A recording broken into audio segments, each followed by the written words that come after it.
Are you ready to roll?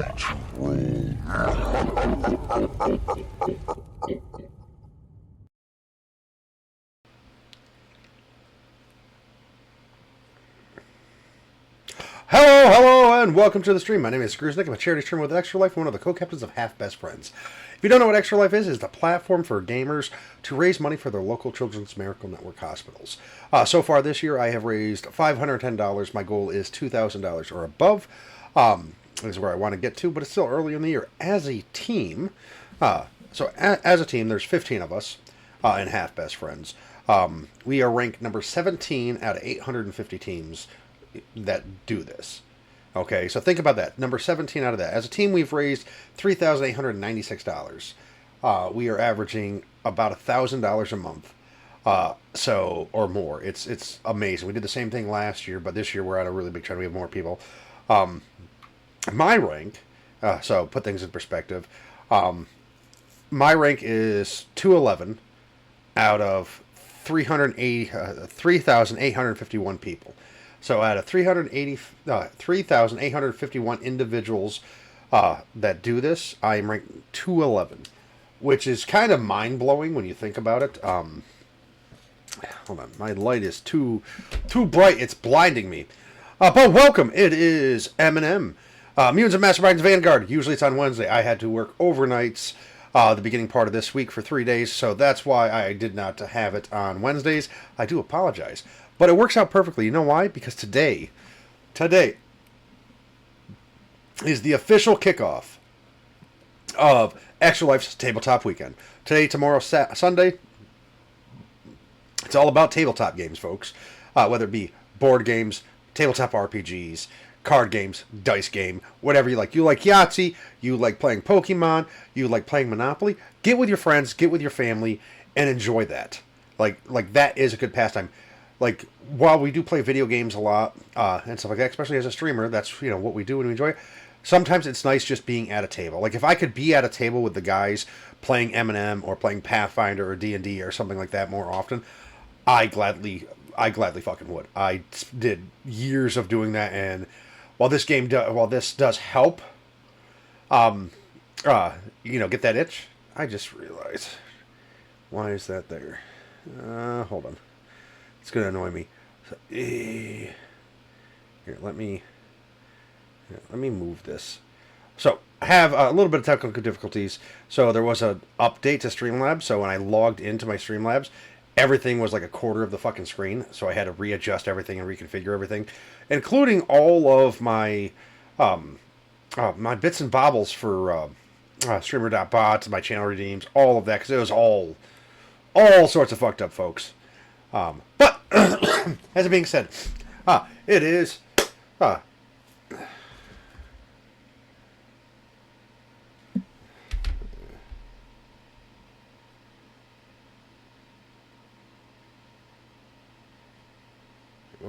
don't care, I'll read that later. I don't need that right now. Okay, sorry about that. Work text, I'm off the clock, I'm on PTO. This is my time, and your time. But, like I was saying, so it is M&M. So we have, on either side of my big-ass head, you see the charts, so the ready-to-roll chart. So with that is what can happen, besides the nerf chart, which is always active.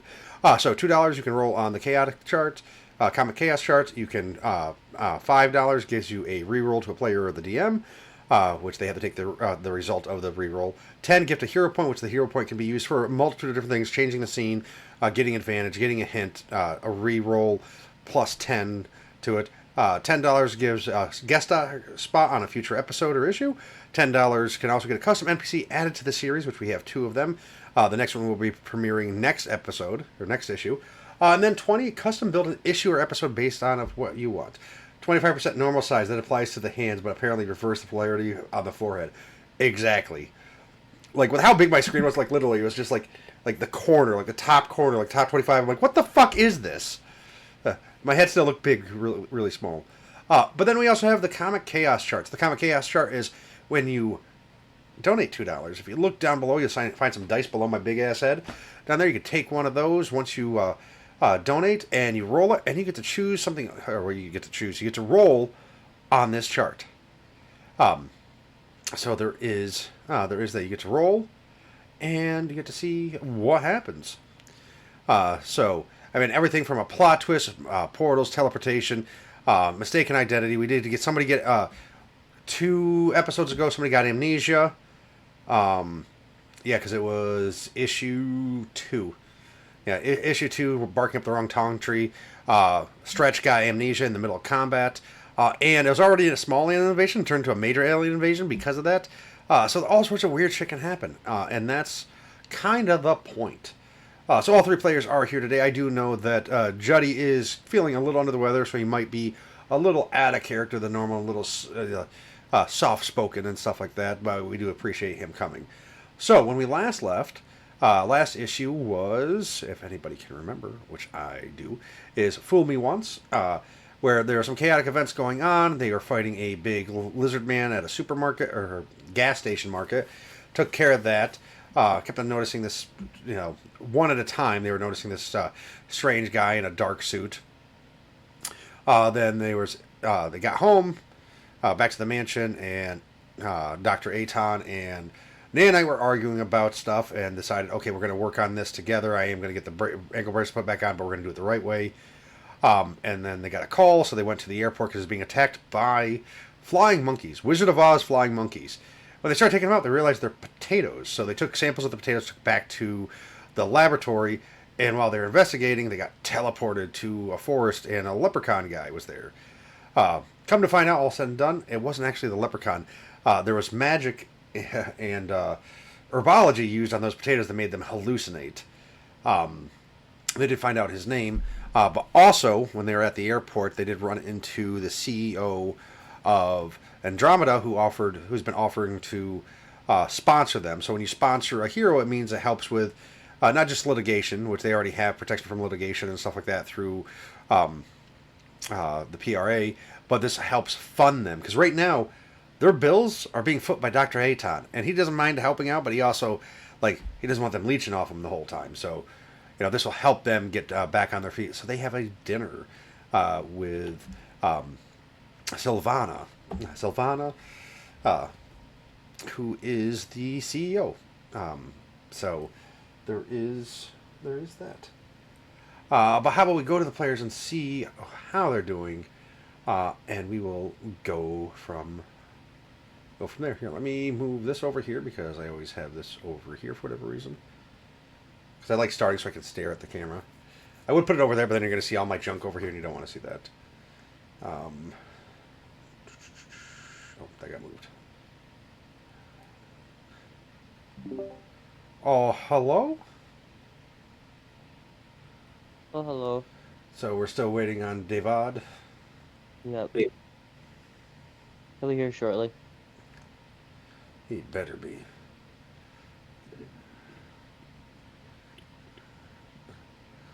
Or I will beat his ass. Okay.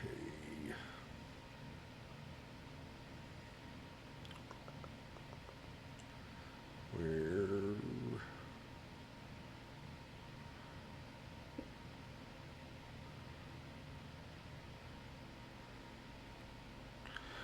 So, how's everyone tonight?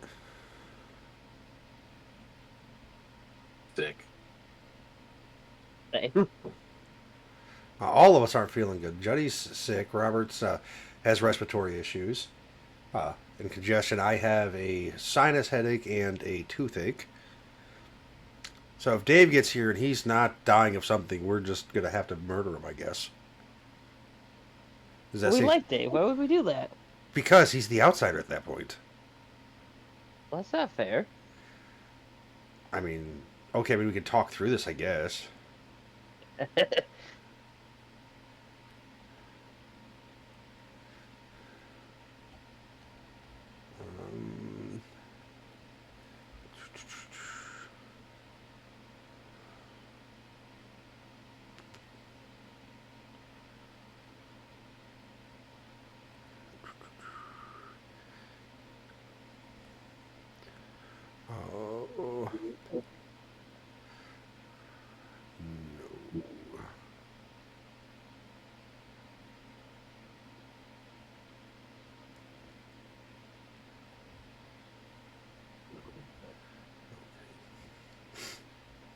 So, what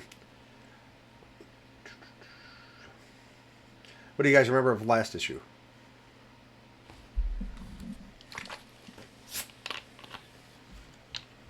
A magic man, I can't remember his name.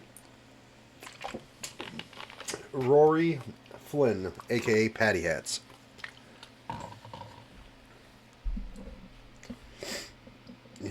You guys got hit with a whammy with magical potatoes.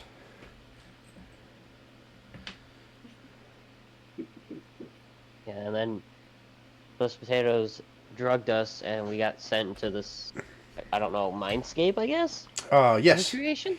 Yes. It was a magical minds case. And Jody pissed him off in like 30 seconds and got kicked out. Sounds about right. You mean instinctively found my way out through my sheer coming? Yeah. But I mean, the doctor also said for whatever reason, when like he examined Jody, he's like, for whatever reason, it just didn't like you. It didn't take properly. So it could be something with your power set. It could just be happenstance. But Jody did wake up to getting the shit slapped out of him by Dr. Aton.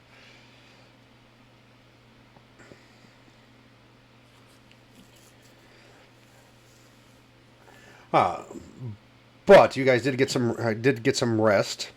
So any amulets you had and stuff are that everybody's back to 1 hero point if they don't have any. And you spent the day doing some more research, trying to find anything else you can about Rory Flynn through the different databases that you guys have had. Is that a Dave? Oh, hi. We were just going over the recap. Okay. Okay, what do you remember, Dave? I remember that today's Friday? Well, yes, today is Friday. Today is the official kickoff of Tabletop Weekend for Extra Life. Oh, cool. So anybody who doesn't know, there is a charity event at our local Raymore and Flanagan tomorrow between 1 p.m. and 4 p.m. where you get to meet the members of the Half Best Friends Extra Life team and play board games and card games with us. I will be asleep, as I am a night-working bastard. Oh, you are lazy. Well, I did overnights for 3 days in a row, and guess what? I was up before 1 every day. You're a vampire. That's fair, I guess. But what do you remember from last time? First, pop quiz. What was the name of last week's episode, or last week's issue? The name of the issue? Yeah. I know it involved words that were in English. It's over 9,000! Why, thank you so much, Captain Jim! Coming in with a $5 donation. That puts us at $515. Thank you so much, sir. Was 4 months. Don't give me the answer, damn it. A spicy bean, sir? Okay. Okay, I guess we can do a spicy bean.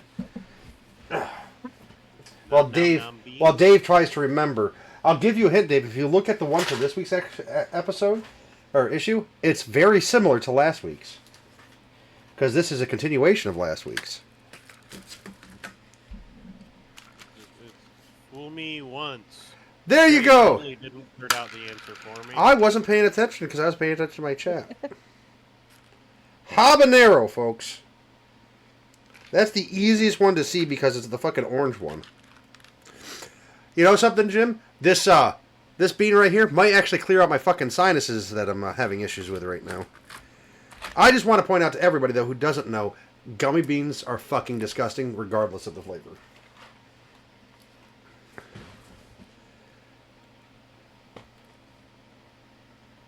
You mean jelly beans? Yeah, jelly beans. Gummy. Listen. No, I'm not making fun. I need to differentiate because it could be an entirely different product. I don't know. Big head, big sinuses. Back. Whew. I'll make fun. Fuck you. Jelly beans are delicious. Me and Ronald Reagan will see you in hell. They're alright. I mean, Oh. they're nothing special. Like, if you didn't put them, if they didn't tie them to Easter baskets, I don't think people would like get jelly beans all that often outside of Easter time. Huh, that's like eggnog. People like eggnog because of Christmas. If it wasn't for Christmas, you wouldn't have eggnog. Nobody would give a shit. They think it's disgusting. Bacon. If it wasn't for Wendy's, bacon wouldn't be as popular as it is. Was it Wendy's? Yeah, I remember it used to be considered a dumpster food, basically. Yeah, Wendy's was the first restaurant that bought a shit ton of bacon and started putting it on their burgers because it was it was dirt cheap for them. So. Well, wasn't there also just a lot of like marketing type shit or whatever in like the 50s or 60s? It's like bacon, the breakfast meat. Yeah. Yum yum yummy. Okay, right here. I know we're off topic. I mean, but we are talking about food and weird stuff. So right here, something that might blow your mind if you don't know. Santa Claus, as he is, was invented by Coca-Cola. I was about to say you're just gonna come out the gate. Go out the gate. Santa Claus isn't real. Yeah. No, he was invented by Coca-Cola. He's actually 3 or 4 different stories that they pushed what they wanted to it, and so that sell Coca-Cola in the wintertime because they couldn't sell it during the winter. I wasn't around in the 50s to verify the bacon breakfast meat comment. I mean, Ness probably would. I mean, Ness is I think she's immortal. I could ask my dad. Hey, Dad, do you know anything about bacon? Silence from him. I'll have to get out the Ouija board to talk to him. That'll be later. Anyway, this is Fool Me Twice. Like I was telling them, Dave, the heat of that bean is actually sticking with me. But it actually is clearing my sinuses. So there's that. Okay. What was I saying? Oh. So like I was telling them, fuck off. Who's calling me? I don't care. Me neither. Oh, you need more hot sauce in your life, Will. I actually do use quite a bit of hot sauce. Problem is the acid reflux that comes with it. I love spicy food. I love sausage, but I'm not allowed to have any of it if I'm going to be around friends. You can ask Juddy and David. No comment. So I can protect the innocent or whatever. Innocent. This is an 18 older stream, Dave. There's no protecting anybody. Anyway, well, you guys got some sleep after the events. Then you spent most of the day trying to research what you can about Rory Flynn, a.k.a. Paddyhats, through the different databases, and then through some contacts. You were able to contact Dexter. Dexter did put out some feelers and stuff, and sent you guys a file that's more detailed than what you had through some of his other contacts that aren't part of Vanguard or necessarily the PRA, people that he has, other heroes and stuff he's commented with. So what they know about Rory is in fact a leprechaun. He is a full-fledged leprechaun. He is of Fey descent. He has been around for a few hundred years, but hasn't really been a nuisance for a while. In modern days, he doesn't care for most modern societies. When it comes to like playing jokes and stuff, he finds people annoying. Basically, he's done with idiots. So he kind of keeps to himself into a small section of Ireland. Comes out once in a while, but has been known to do quote unquote odd jobs for people. If the price is right, he'll go fuck with people. Just okay, I'm bored. But he spends more time trying to get back to his home world than here, because he's Fey, so he's not actually from here. But from the files, it says something had happened where he is actually banished from the Fey realm and he's not allowed to go back. So he's trying to find loopholes and stuff like that to get back. His jokes and tricks, though, a lot of them are typical leprechaun style jokes, but some of them get more amusing and just strange when he really wants to fuck with people. There's one that says at one point he had there were 7 pieces of magical undergarments that looked like normal, but upon wearing them, you turned evil. Evil underwear? Yep. Okay. He did that back in the 1920s. Evil underwear. Yeah, turned people evil. He thought it was fucking hilarious. Actually caused a lot of problems.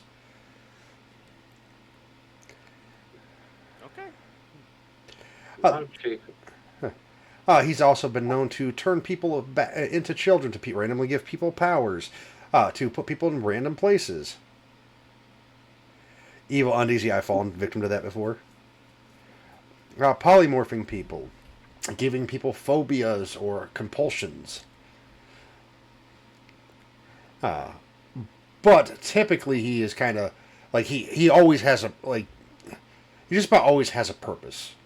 Unlike most leprechauns that are just completely, they're doing it just for the fun of it. He got that out of his system early on, from what the file says. So now, if he's doing something, he's either being paid to do it or he is doing it for himself, and he's trying to find something. But there's no real way to determine if he's working for somebody or that without actually encountering him. So it's not chaos for chaos's sake. Correct. Not in his current. In his current iteration, so to speak. He got that out of his system as a youngling.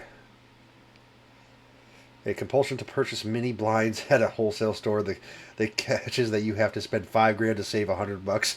Yes. Yeah, stupid shit like that. Like, just...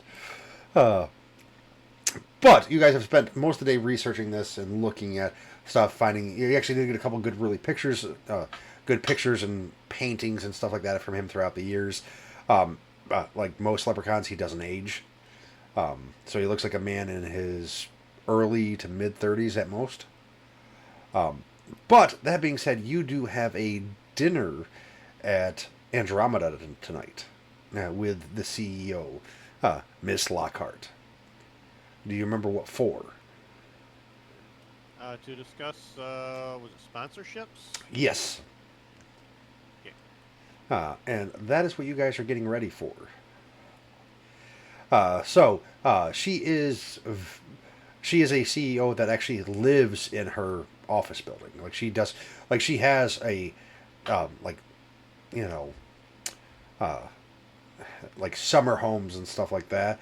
But her actual residence is the top floor of her tower. She has a 95 floor skyscraper. Well, it's 95 floors above ground. Then some labs below ground that are publicly accessed at times. But you guys... so, my question to you, are you guys getting dressed up? Are you going in your superhero garb? How are you doing this? I think, didn't she say to show up in our superhero garb? Because she, expected us to or something? No, she said just show up for dinner and they will discuss it. And that, don't worry, it won't just be us. I'll have my financiers and, stuff like that there. That it's a business meeting. So however you feel comfortable dressing, whether you want business casual, or work attire, as she put it. She was leaving it up to you guys. I'm tempted to wear my superhero suit with a bow tie. I'm tempted. I was gonna wear just like a suit, but have my superhero suit underneath it just in case. Show up for dinner in the heart of a volcano. She goes by the name Mirage. Okay. Yeah, like Thunderfist. I'm probably gonna have my garb, since it's mostly skin. It's like all skin tight, like leotard. Anyway, I'll have that on under what I'm wearing. Obviously, just in case. Just in case. Yeah. We're fucking superheroes. There's no such thing as just in case. It's a matter of when we'll need it. Where is my super suit? To be fair, I don't technically need one, but no, because you're a big kitty cat. Yeah, I'll wear a nice-ish suit. I mean, I'm not wearing a tux or nothing. It's more of a business dinner. So, but yeah, I'm gonna wear a button-up and a blazer. I'm not gonna wear shoes though. They don't make shoes to fit kitty feet.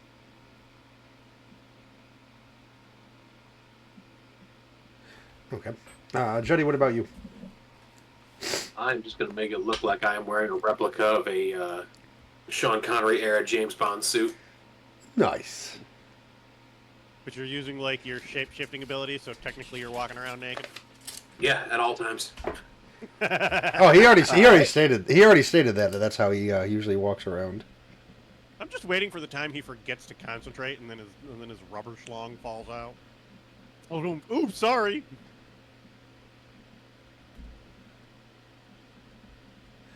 Okay, so you guys get dressed, and you see Dr. Aton, and he goes, "Where are you guys going?" Dinner. And Nana goes, "Aton, pay attention. Don't mind them. We have work to do. Focus." He kind of rolls his eye. "Oh, have fun. Don't stay out too late. I do not believe that they are your children, nor your spouse." He just looks at, "Shut up, you goddamn machine. I may be a machine, but my IQ is higher than yours, so let's get back to work, shall we?"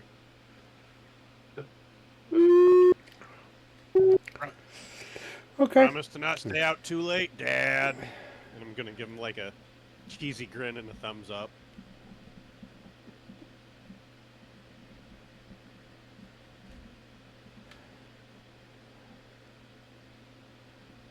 Okay. You guys make your way downtown. Making my way downtown. Do. Walking fast 'cause I'm a kitty man. Do. So her tower is rather impressive. Like I said, it's 95 floors above ground. It is right in the center of downtown. It is a mix of modern and artistic at the same time. It has flowing corners, so to speak. There's no hard angles on this at all. All of them are very well rounded, very elegant. You get there and you are greeted at the door because it is closed for business right now, but there are guards there, and people are still working. They see you. We've been expecting you. They open the front door with key cards. You guys go in into the inner doors. They wait for the outer doors to close, the inner door that's then open. You go in. There's more guards there that they don't seem armed. They're in very nice suits. You do see some workers, milling about. You see there's a receptionist behind the desk. At first it looks like a receptionist, but when you get closer look, you realize it's a receptionist / security. They're just dressed. They're not dressed in the same security garb as the securities. A machine measuring its intelligence with IQ. How belittling of it to make it comprehension to us mortals. Exactly. Well, technically, IQ does not measure intelligence. It measures how fast you can process information. But anyway, but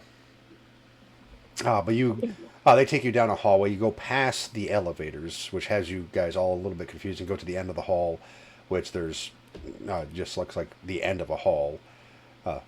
Guard walks up to it, and he puts his palm on the wall, and you see kind of like translucent panel appears, and it turns into a palm reader. And then the wall kind of opens up, similar to how when you see nanite dissipate into the floor, that same type of effect where the wall just kind of peels back in very fast but small articulates. Okay. And you see a elevator. And they tell you to step in. It'll take you right up to the floor. This is her private elevator. You guys step in, and there is elevator music. But the elevator music is old video game music. I was going to say, is it the girl from Ipanema, but okay. No, it's all video game music. Just intros to video games and stuff like that. You know what? What? I want it to be the Mega Man theme song. We're going up this elevator, and it's just going dee dee dee dee dee dee dee dee dee. Sure, that's what's currently playing. You guys get in, the door closes, but it doesn't even feel like you're moving at all. Like you don't feel any movement, and then next thing you know, the door opens up, and you walk into this very lavish yet simple floor. You can see just glass window. You see the city skyline. There is you walk in, and you're on kind of like a little balcony that goes downstairs on either side. You see some tables in front of you. Looks like they're getting prepared for dinner. Off to the right side, you see a very large aquarium, and you do notice there is a lot of like all the artwork and stuff in here, and like their statuettes and stuff is all like video games, pop culture, tech stuff. But it is nice. There is a sunken living room. You do see a jacuzzi to the far left as well, and you see several people. You do see the CEO, Miss Lockhart. You also see a man that's about 6'4", very stocky, has about a 2-inch long beard that's very well maintained. And then you see a woman who is in, she's about 5'11" or so she's a bit taller than Miss Lockhart. She's wearing a blue sequence dress and is very stunning. She has definitely like a European look to her, facial structure-wise. But they all see you, and of course, Lockhart is in her usual type garb, which is a suit with a game shirt underneath the suit jacket. And she's like, "Oh, greetings! Come, come. We were just getting ready to have a few drinks. Let me introduce you to my associates.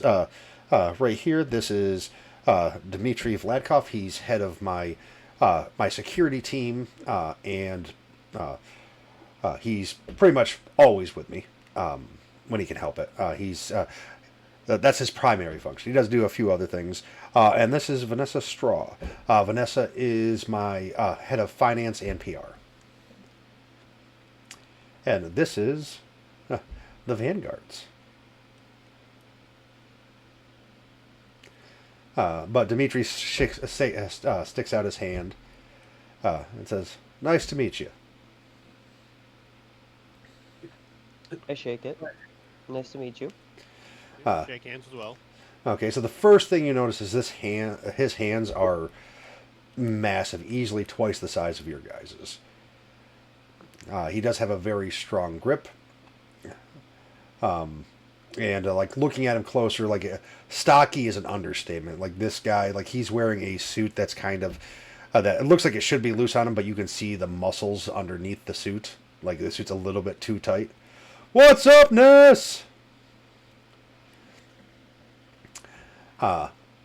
And Vanessa, says hello, and she has just the tinge of an Eastern European accent.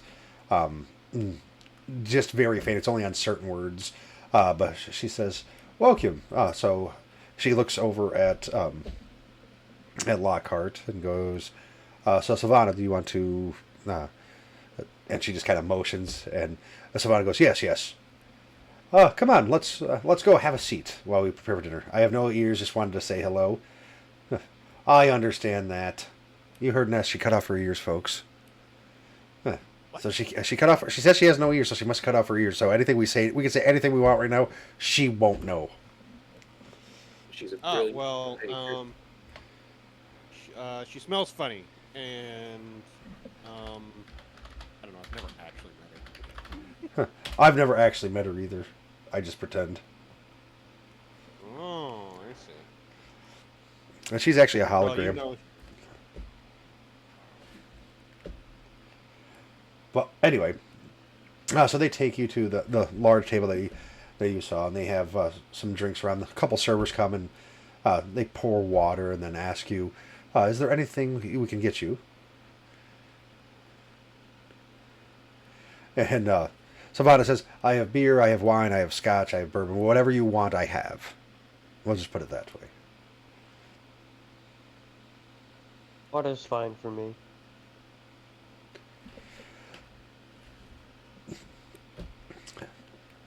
Okay, so nobody else says anything, so they just pour you water, and so if you need anything, they'll be right there, and that they're getting dinner ready shortly. So Vanessa goes. Savannah says that she wants to sponsor you, which would be the first time Andromeda's actually sponsored, officially sponsored. We've done some small stuff with some of the independents in the Paragon community, but never an actual team, especially one that is the Vanguards. especially since you are now the new heroes of the city. But with that, I mean, financially, we definitely have enough money to support you, whatever ballpark figure you're thinking. We could probably support that. I mean, but this is a negotiation to see how it is, and we, like our PR team would be really helpful to you too. Also with media coverage and stuff like that, making sure you're seen in in a good light, and things like that. Because the last thing you need is anything. Because being famous, I don't know if you realize this or not, is problematic because you'll always have people that are trying to bring you down and dig up dirt from your past. And part of our job is to make sure, if there is any dirt, it stays out of the paper, obviously. Or if it does come to surface, make sure we have the spin on it that it looks right.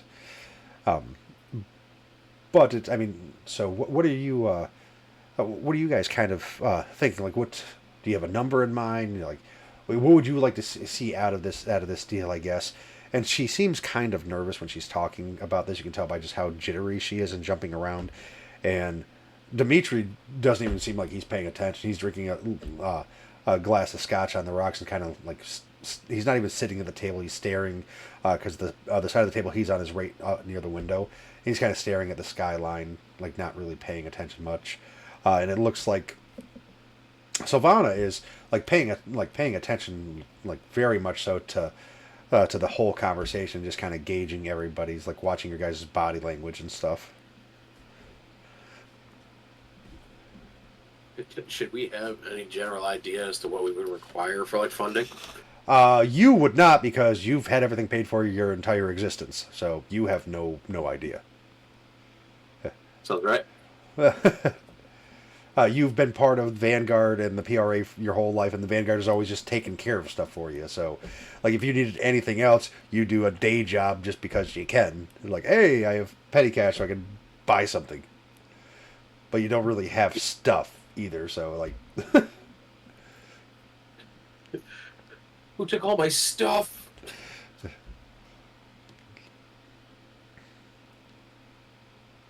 So Sylvana, kind of motions towards Vanessa and says, I think what she means to say is, Andromeda wants to help you. We would love to be able to sponsor you. So the Emerald City Knights had several sponsors. They had 3 or 4 different sponsors that helped sponsor them. That's why they have their own tower in the city. So with the Emerald Tower, they still live there because they own it, but they're not active anymore. So their sponsorships is their sponsorships. With us, what we would love to do is, Vanguard is known worldwide, and the fact that we have Vanguard here, we want to promote you to the point so that way we can put you on billboards, we can put you on the paper, in the paper and stuff like that more readily as, hey, we are the new hero team. We, to try to bring down the crime rate, because in all honesty, in the last 6 months, crime has gotten just outrageous. I mean, luckily, I haven't had any successful robberies, but I have had several of my distribution centers and facilities be attacked, but luckily my security was able to fend them off. But not, others haven't been so lucky. I do know that Mars Tech has had several robberies in the past few months.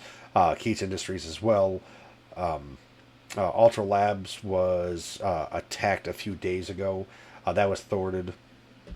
But there's a lot of different tech companies, and not just tech companies, everything around there. And I think getting your names out there and having Andromeda back you is, has that, because money's no limit to me.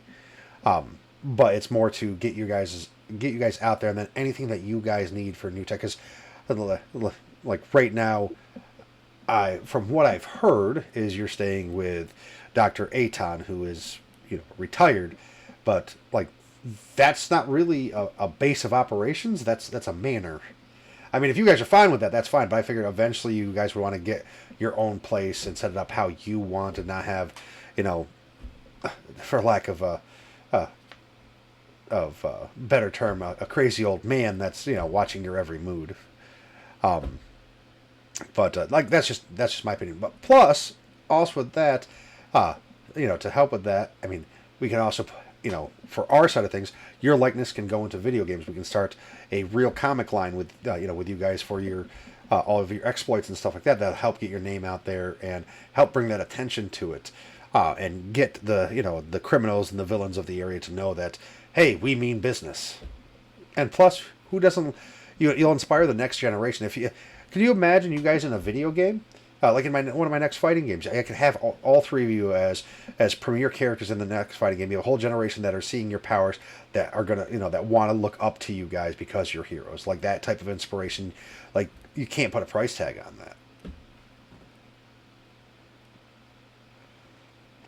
that. And as she goes on, they start bringing food. So they have. So she has a variety of different stuff because she didn't know exactly what you guys like. So it's kind of buffet style. It goes right on the front. There's chicken, there's steak, there's some tofu, there's vegetable salad, a little bit of everything.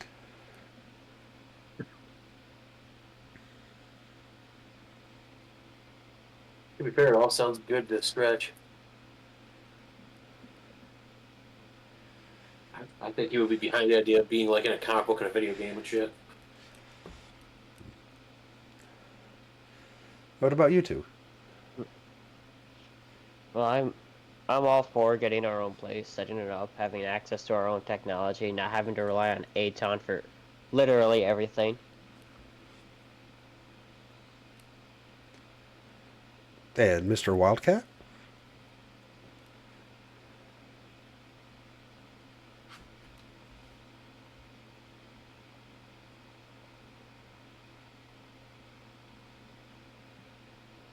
We've lost him. He's down for a cat nap. David, are you there?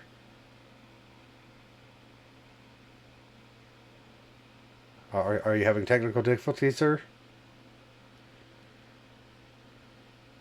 He's experimenting technological differences. Yep. Yep, what? No sound for some reason. Did you try unplugging it and plugging it back in? Try disconnecting from Discord and coming back. I mean, earlier Robert was roboting. Fucking Dave has no sound.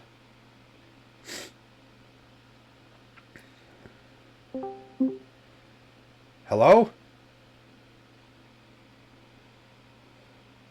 Hello. Still nothing, Dave? Go into your settings to see if your mic or anything got switched.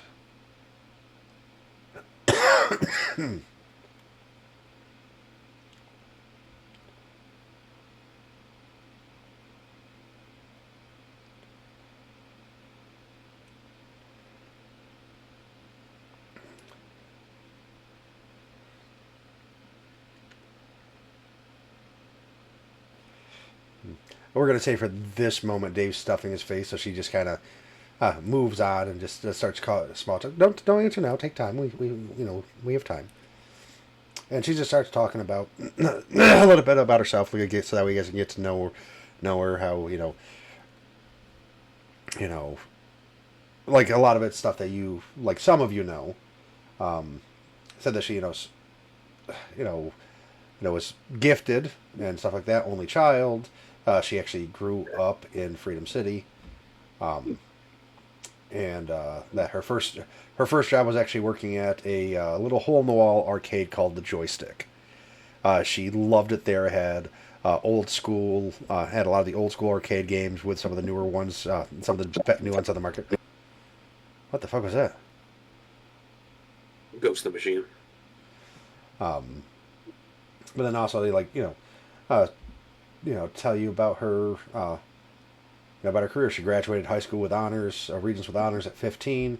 By 17, she they graduated from HIT, which is Freedom City's equivalent to MIT, with a Bachelor of Science, Communication, Cognition, Master degree in Computer Science and System Engineering. Got her PhD in Engineering at the age of 23. Worked for Keats Industries for a while before moving to Mars Tech. Left Mars Tech over creative differences. and then started her own business.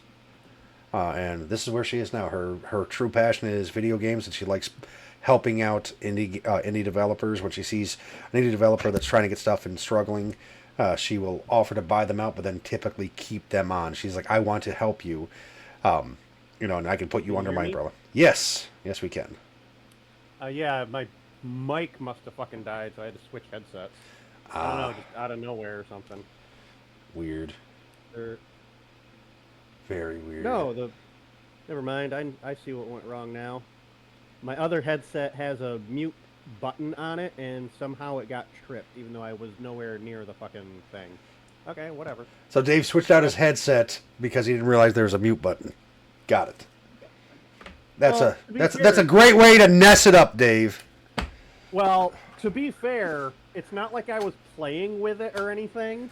To be I must have fair. leaned forward and my fat triggered it or something. Okay.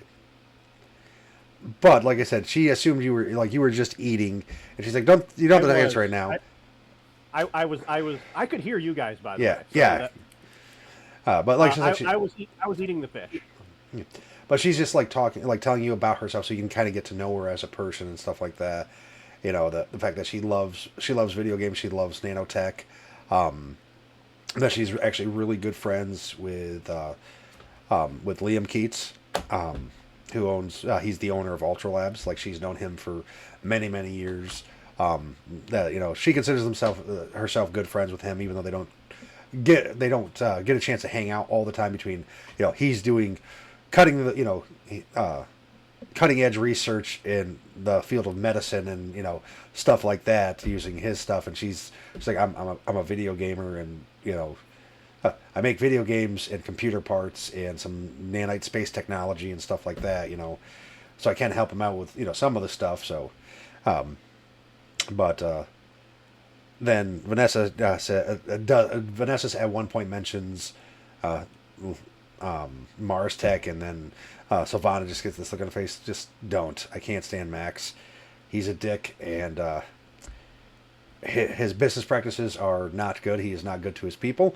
I know I worked for him for a few years, and then seeing him progressively just keep on doing it, I want to try to buy him out. And I think I can do better with his resources than he does, and I'd actually give his people fair compensation. But that's just me. Dimitri the whole time has just been like eating. He goes right for the steak, like steak, potatoes. He's on like his third glass of scotch, but it looks like it hasn't even affected him. And then he just goes, like, they're in the middle of talking about themselves and Mars Tech and stuff like that, and he just stops, like heavily sets his glass down. My concern is, do you pose a security risk for the city? Heroes have a tendency of drawing the wrong type. Like, we know the villains here, that's fine. Who are your enemies? What potential enemies are you going to bring to our city with you being here? That is my concern.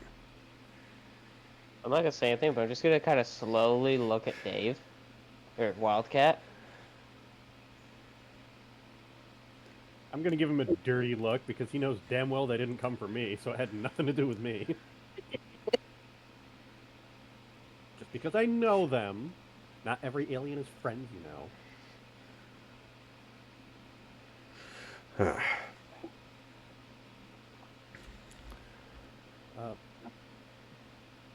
Well, I'm trying to think, like, Stretch doesn't have any enemies that we know of. I don't. I have the Draconians, but they weren't here for me, so...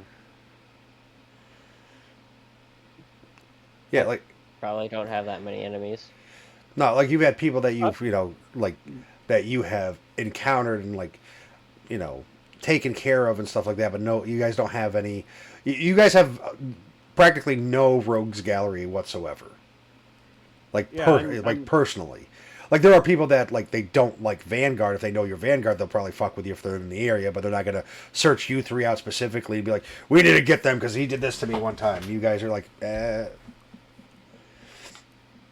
I'm gonna look right at him, and I'm gonna just let him know, not any enemy any more worse off than a beat cop who ticked off the wrong gangbanger.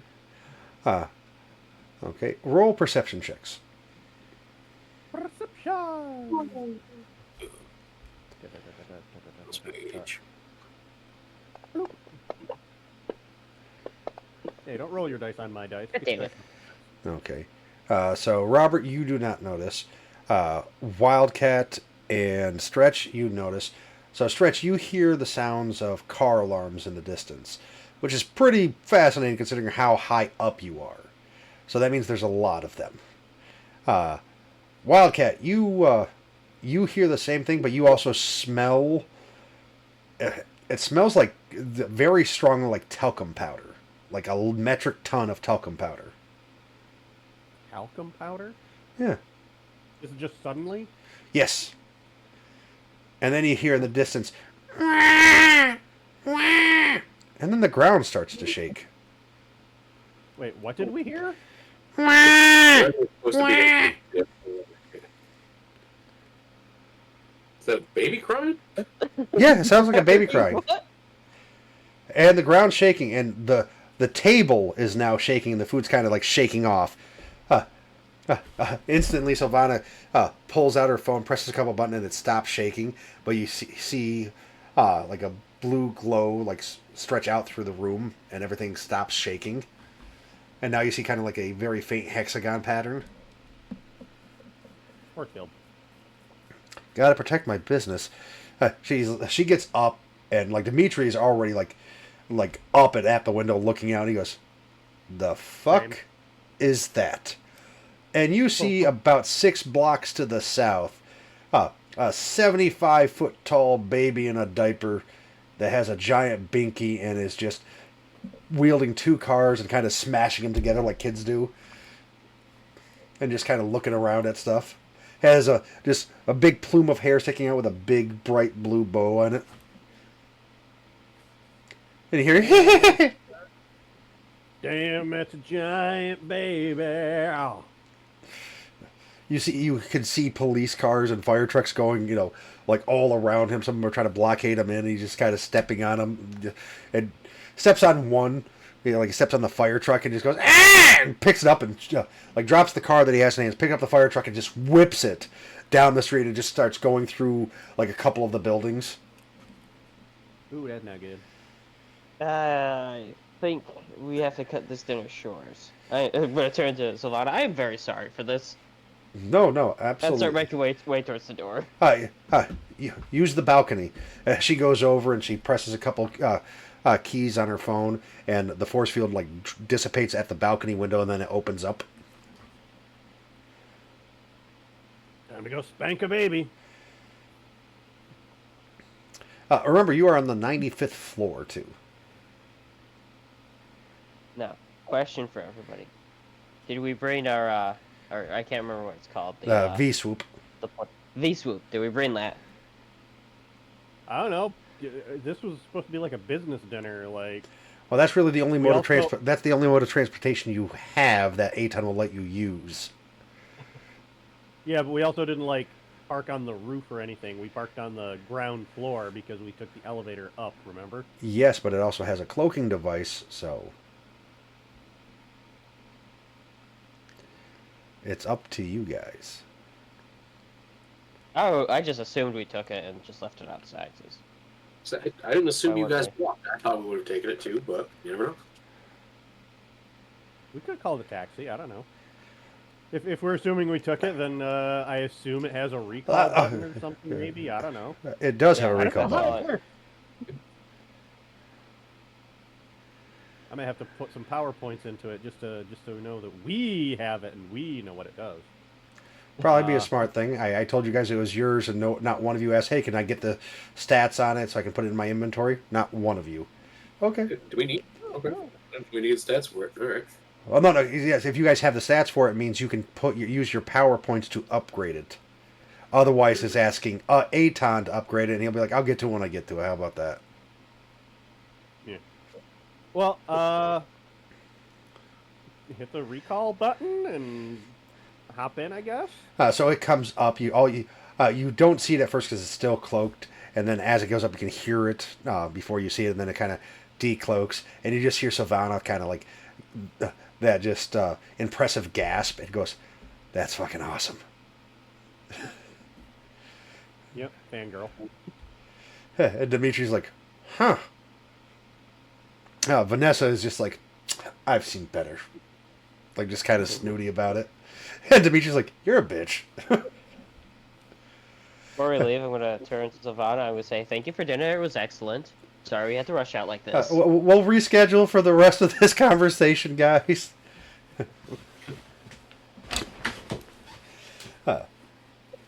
As we pull away, I'm assuming I'm piloting. I think I've got the best drive skill, if I can recall.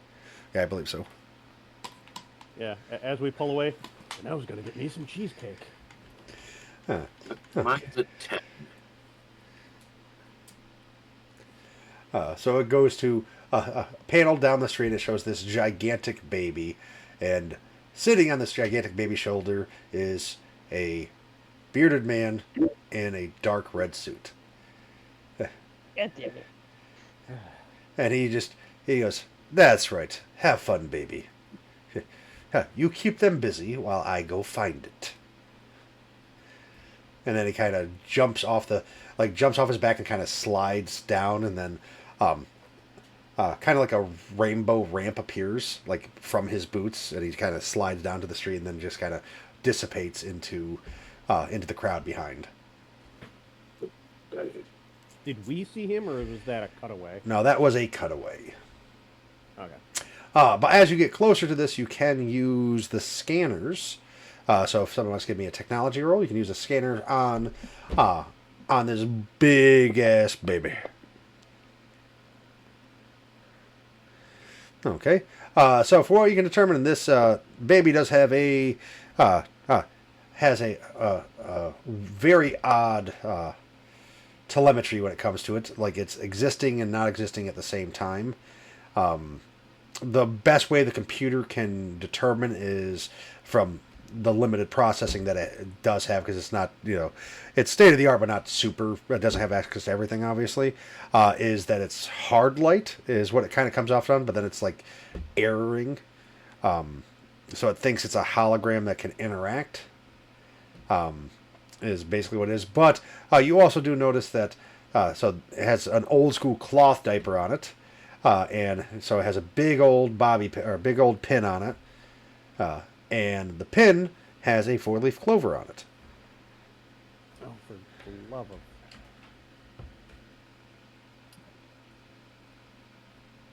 So there's a real high chance this isn't a real baby. Yeah. Museum. I mean, it could be a real baby. It could not be a real baby. It could be a magical baby. You don't know. Because your V-swoop does not have the capability of determining magic from tech. The scanners are designed for technological apparatuses, not for magic, because that's the way Aton built it, because that's what Aton knows. Magic is usually hard to scan with technology anyway. Exactly, so it could be why it's reading as hard light when it could be magical. You don't know. I mean, it could be a giant sack of potatoes for all you know. Sounds pretty accurate. I mean, aren't most babies Wow. just sacks of potatoes? That's just rude. Hee hee hee. Okay. What is the baby doing currently? Like, what does it have in its hands? So it only has one car, and it's kind of going vroom vroom over the rooftops. As it's doing, like, bricks and satellite dish and stuff are just flying everywhere. A couple fires start. He's giggling. People are running in terror. You see one guy go, "It's Godzilla!" Oh no. They say he's got to go. You do see a couple independent heroes down there trying to, like, help out where they can, but they realize they can't touch this damn thing, so they're just trying to usher people away and try to get some of the debris out of the way. Like, one of them is looks like using gravity powers to push, like, cars out of the way so he doesn't stomp on them. Hey, Stretch, how big can you get? I genuinely do not know, Will. I can alter my like physical stats and stuff, and I can go a distance. Let me just double check here real fast. Bam, bam. Click on that guy. Click on that guy. Let's see here. So at rank 1, I can do 30 feet.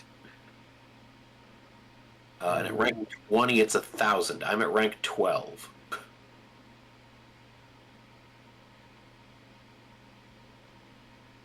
Where that time Oh, is no. correct table. 15 at rank 1, 2 at rank 3, or 30 at rank 2. So just like doubles each time, or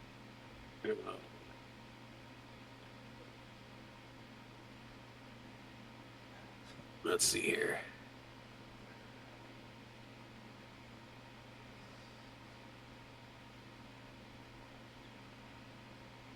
this is the Yes. one complexity with mutants and masterminds, folks. There's certain powers when you rank them up. It doesn't quite Math. double every time. Yeah, math happens. Yeah. So Math what rank are you? I'm rank 12. Be 8 miles. Oh damn! You can stretch a lot. Wait, 8 miles? That's me stretching myself to like literally a single pixel thin that far. Yes. Okay. That's a good 15 feet at first rank, and at max rank, 1,000 miles. Damn. But you don't have like any sort of like enlarging ability, right? That doesn't translate to like enlarge in any way. And I just stretch myself in directions. Okay. So I can literally stretch myself out like a giant sheet. Like Mr. Fantastic and shit. What? Okay. I heard something about a gummy worm. I don't know what that was. It's feedback from something someone sent me. I was like, I'll look at that later. It's weird. Anyway, It's weird, probably perverted. probably actually based on who sent it to me. Anyway, Wow. yeah, I was thinking of the ending of Honey, I Blew Up the Baby, where they make the mom big and then the toddler pays attention to mom. But Yeah. I don't think that'll work here. Your stretchy will just make you look like a big string to him, probably. I can look like a giant blankie, but I really don't want to know what he does to his blankies. Most baby's gonna drool on it, sneeze on it. Yeah. I am not changing that diaper, by the way. I assume we have like there's like a speaker system or something on the VTOL. Yes.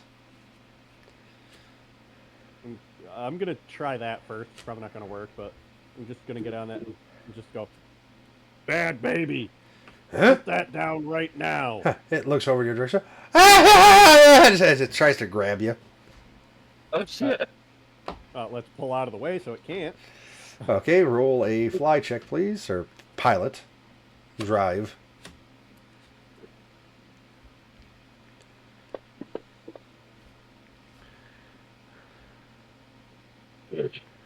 Okay.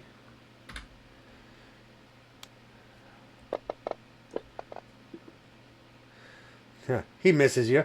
Ah! Is he still trying though? Yep. Maybe that works if we have his attention. Where's the least populated area nearby? Like, is there a park or something like that nearby we might get him to? So if you go north, there's a park. If you go to the west, you'll hit the shore. Well, you'll hit the river. We don't want to hit the river. We don't want to, in case it is a real baby. I don't want to drown the baby. No, let's try to get its attention to follow us to the park. Okay. So Would that be like a deception roll, or? yeah, so a deception roll for your voice, and then you'll have to roll another drive check to make sure that you can avoid him grabbing at you. Drown the Baby was my 90s garage band name. Nice. Jesus Christ. There's my deception roll. Okay.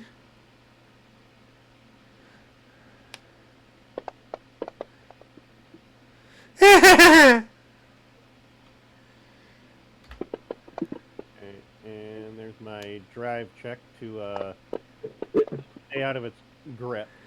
No. The baby now has you. I said the time to sound this in. Come on. Robert, you're roboting again. I'm doing it. I blame it on the fact that the baby's crushing the speaker system. Am I better? Yes. Alright. Are there defenses on the V-swoop? There are for when it's locked. And you have, I mean, there is turrets and stuff, but he has a grip on it, so you can try to, but it might end up breaking as he's grabbing it. I was hoping for more of like something to zap his hand so he would let us go, but I guess I have to do it myself. No, so one thing, you do know that there is part of the security system that does do that, but you'd have to override it since you're in flight. Because it's the security prevention system. I would say just open the back and give him a zap. Perception roll of 7 on the baby. It looks like a cross between Cabbage Patch Doll and Chucky. I think our best bet is probably to get me outside so I can actually zap him in the hand and get him to let go. Yeah. Open up the back, give him a zippity zap. Okay. Yeah, I would. So you open up the back. Robert, you do need a. Give me an agility check to make sure you can. Because he has you and is kind of shaking you, to make sure you can hang on when the doors open. Hey, Stretch. Be a seatbelt. Wrap myself around, wrap around the ship. Okay. Well, say, since Juddy did that, I'll say it's a circumstantial bonus of 2, which meets the DC, so you guys are good. Okay. So, Robert, now you just have to roll an attack. Alright. I think my best bet, because he's huge, so I think the best thing for me to do is use my electrical blast. Probably. Seatbelt hug from being shaken to death. Yes, yes. Alright. So, it's D20 plus the damage rank? Yeah, so whatever your rank is in it, yep. If you're going full bore. Oh shit, that's not good. Oh, that You know is... what? I'm going to... Wait, don't worry about it, Will. I'm going to use a hero point to get a reroll on that. Okay, so you get a reroll, so you whatever you roll, plus 10. Alright. Plus the... Alright, yeah. Yep, so you're getting a plus 19 total. Or plus 18. There we go. Much better. Okay, so for cinematic flair, what happens is Robert's hanging out the side with Stretch wrapped around him, and he goes to blast him, and it kind of... There's a slight pause and delay. Robert's face is pretty much, do I really want to hurt this baby? And says, basically, changed to, I don't have a choice. I don't have a choice. As it violently shakes. Like, that's the internal thought bubble. I don't have a choice. Okay. Die to a baby? This will be a really lame thing to put on my gravestone. Kick the baby. So it does... it does successfully hit the baby. Damage, don't worry about because it'll be able to soak it with how big he is. But it does it does do enough that just hitting him, because he's a baby and he's sensitive. And he goes, ah! And he chucks you. Oh. So, Juddy and Robert, you both need dex saves. All right. And Dave, you need 3 successful pilot checks. 3? Oh man, this is not good. Oh no. Okay, the first one, not so well. You're in a spiral. Uh-oh. But on the good note, Thunderfist and Stretch are still fine, even though, like, Thunderfist is a little bit outside, like his feet are dangling out as you guys are rolling as he's trying to get back in. I got him held up. He's good. Trace. Jack Powers. Okay, so you were able to recover. Now the baby's pissed, and is chucking shit at you guys.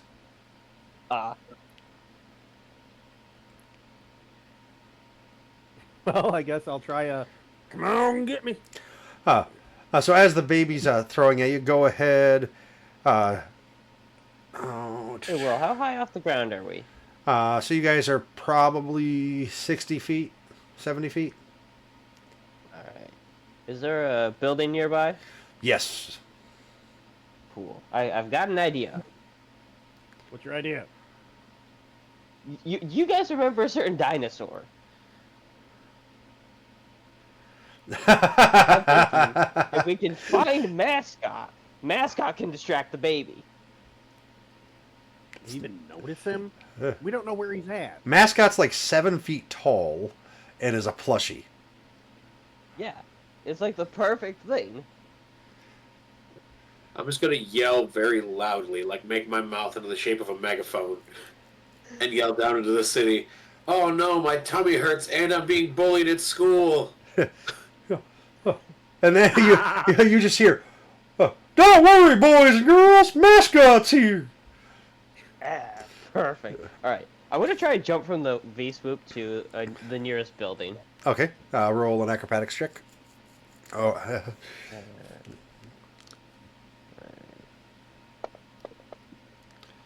oh yeah, yeah, you made it easily. Cool. And you see down below, you see Mascot, just kind of casually walking towards you. "Oh, you're a big baby. You just need a friend." He's going too slow. Want to climb down the building, pick him up, and throw him. Okay. Luckily, even though Mascot's size is huge, he doesn't actually weigh all that much. Because he's hollow. But do give me a strength check so you can see how far you throw him.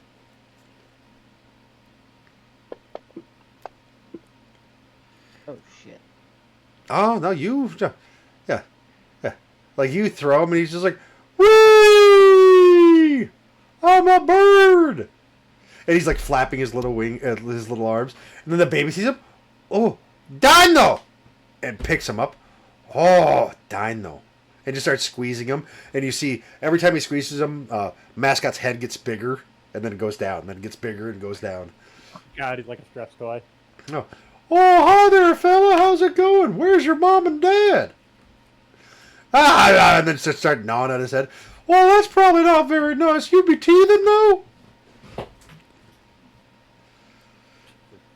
And now he just sits down in the middle of the street. And is just playing with the dinosaur. He has a car in one hand and a dinosaur in the other. Oh, well, I was hoping he would drop the car, but... Is there anyone in that car? Huh. I don't know, is there? Roll a perception check. I'm gonna roll a perception check to see if there's anybody in the car. Yeah.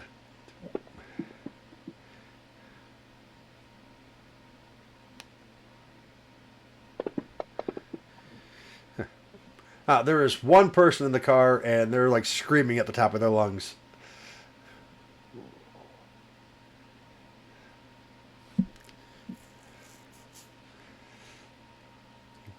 "It'll be okay." He's like, "Baby, you should put the car down and let those folks go. I'll get you a cookie." And it just, out of nowhere, you just see this giant cookie get pulled out of, like, Mascot's belly. The baby drops the car, grabs the cookie out of his hand, and goes, "Nom!" Can one of us catch that? I'm gonna try and catch the car. Okay. We'll also try to give assist on catching the car. Are you on the ground with me, Jenny? I've been holding you the whole fucking time. Yeah, Jenny never let go. You jump, he still has a hold of you, so he's just stretched all over the place right now. Alright, what do I need to roll to catch the car? Okay, so for that, I'm going to say it's a dex check. Damn it, now I want a cookie. A cookie does sound pretty good right now. Yeah. Nom, nom, nom.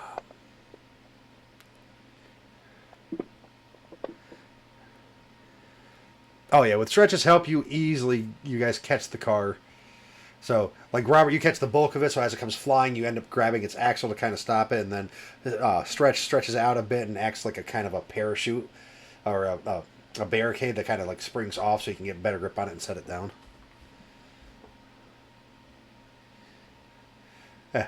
And then you see a wisp like fly by you very quick. It looks like a swarm of nanites, and your first thought is, "Oh, great, fucking, it's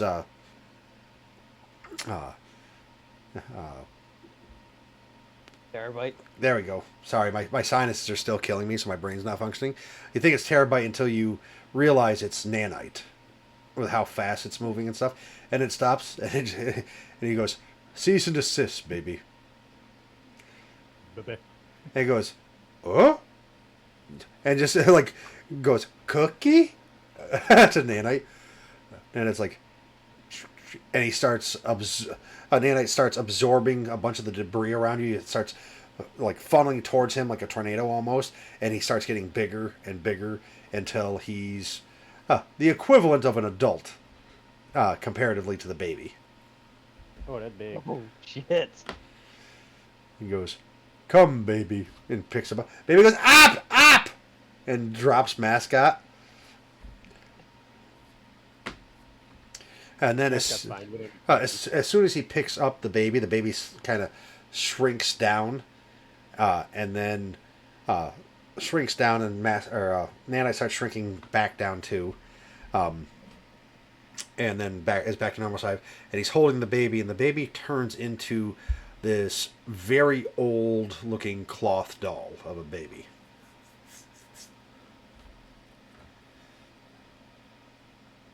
Nanite says, "Good job." The real baby was in us all along. It was Chucky. This is a possessed toy. Shuddy, did you just say the real baby was us all along? Kinda, yeah. I mean, that makes sense, right? Goo goo gaga. We are dealing with magic here, obviously. I saw the destruction on the news, and I told the doctor to stay. He wanted to come, but he is still technically under house arrest. But then Nana hands you the doll, Thunderfist. Here. You did a good job. Smart move. Mascot, are you okay? Oh, Mascot's just fine. Got a little drool in my nether regions, but it won't be that far. I'm sorry, nether regions? Yeah.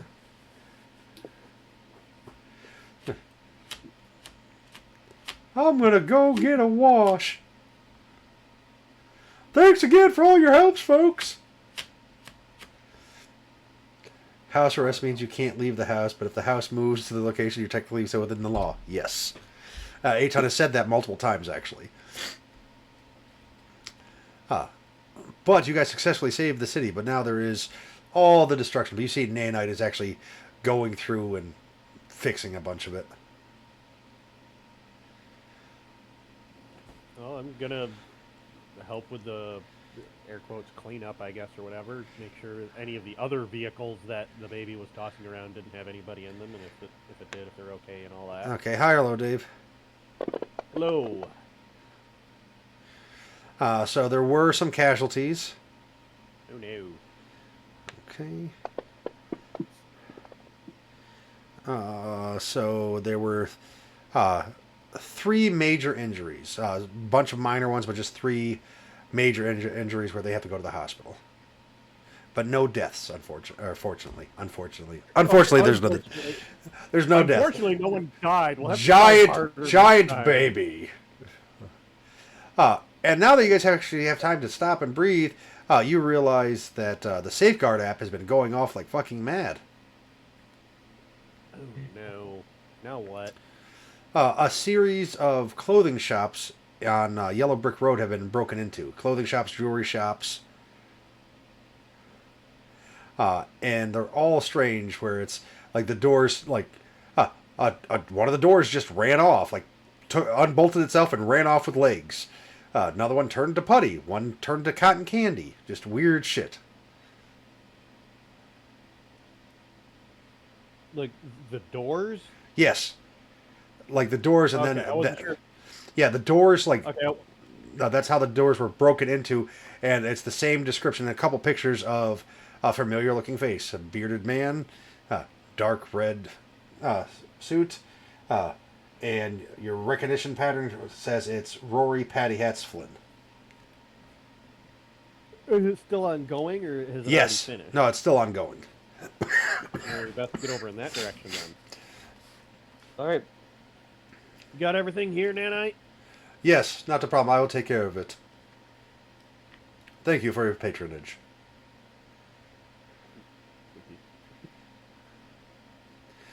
Yeah, so you guys gonna head over to Yellow Brick Row? Yeah. Yes. Still ongoing. Maybe we can catch this dumbass. So you guys get over there and you see people like it's. I mean, at this point, Yellow Brick Road is closed. So the people are just like that are walking like, night owls that are just jogging and stuff like that. But you do see like there's a crowd of people like watching it. And you see security. You hear the security alarms going off. See security lights everywhere. Some of the local police are there, and you see there's one business right now with lights. Like you see flashlights inside of it, and then you see just thrown through the glass is two police officers, but the glass doesn't actually shatter. The glass looks like it's made of water when they come splashing through when they're drenched. Okay. And then you see a man come out, and he's adjusting his suit coat, and he's like brushing off some debris. Where is it? And he just looks at the three of you. Oh. You must be. Maybe you know. And he casually walks up. He's about 5 foot even. And he's looking up at you guys. Do you know where it is? Have you had it this whole time?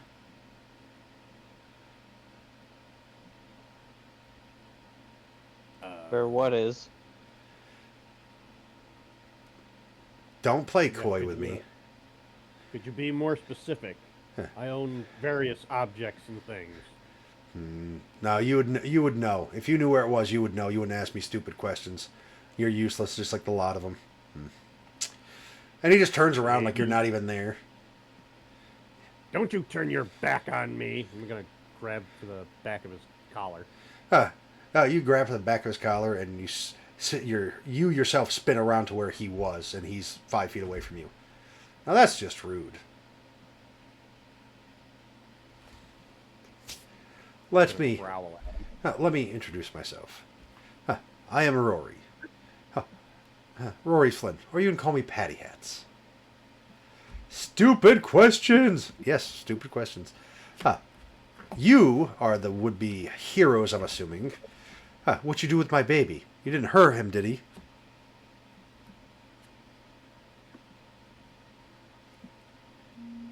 I hate to tell you, but your baby is a doll. Yes, I know he is. He's been with me since I was a child.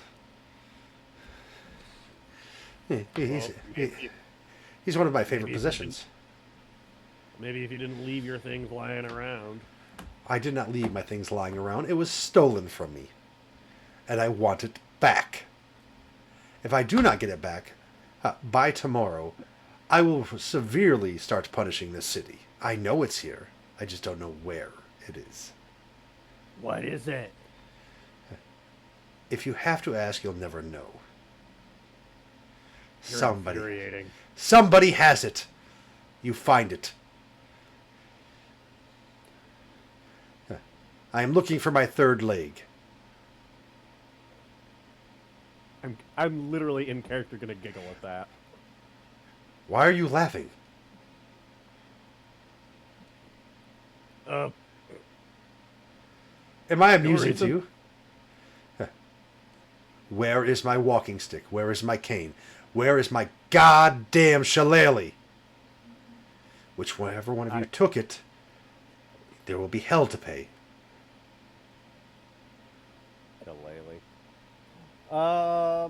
Yes, a shillelagh, a traditional walking stick. It's bulbous I know, on one. you It's know, I just like saying the word shillelagh. It's a fun word to say. Shillelagh. Um. Hmm.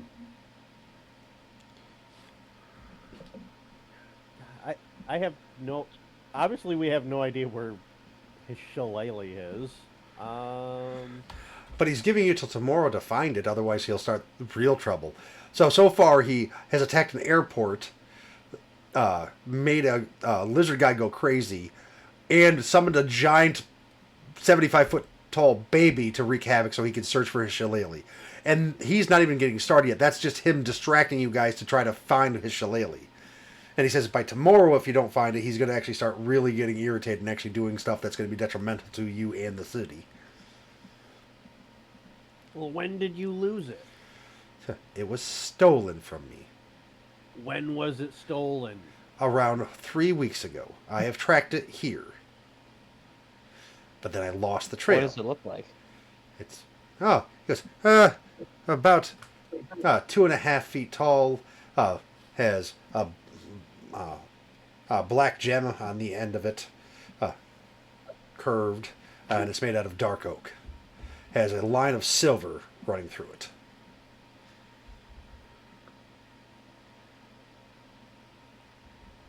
Curved wood. I'm sorry. Do you find this amusing? What? That shillelagh belonged to my grandfather. It has been passed down from generation to generation.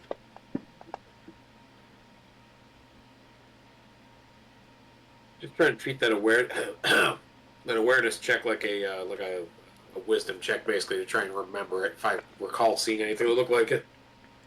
So thinking back, you don't remember off the top of your head that you remember seeing like a shillelagh, like an actual stick. You do remember seeing an orb, kind of like the way he described it, like the gem, because he described it in detail. You remember seeing something like that back at Andromeda in the lobby.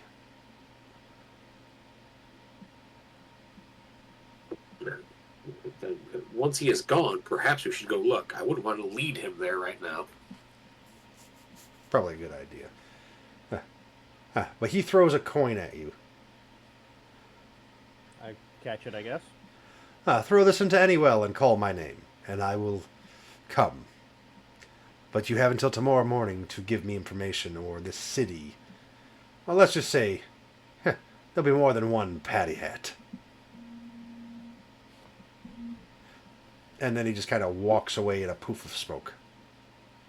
Gross. Then pops back into, like his head pops back into existence, and I'll take my baby, and just grabs the doll and leaves. Were we carrying it? Robert had it. Oh. I had left it in the V-swoop, but I don't want it anyway, so. Yeah, I mean, I just thought we'd left it with. No, because Day Knight specifically handed it to you They guys. specifically gave it to me. Oh, and I yeah, just- Okay, so what are you guys doing now? Well, apparently, we're looking for a shillelagh. I'm gonna check the time, Will. Okay. So it is midnight. Ooh, we don't have much time for this. Yeah, because he said tomorrow, and you don't know, like, it's technically tomorrow, but so you don't know if he means 12 or 24 hours from now when it turns midnight again. Does he mean the morning when the sun rises? Does he mean 8 a.m.? You have no idea, like, how he's judging time. I mean, he did say the morning. Yeah, so your best assumption is probably sunrise.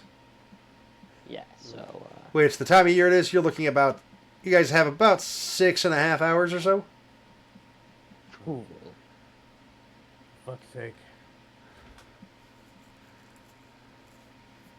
Well, let's go check that lobby. Did you say anything to them, or you're just going to say, hey, let's go check the lobby? I think I remember seeing something that resembled, the ball that's attached to his third leg in the lobby of the building we were just at. Let's go back and look at that.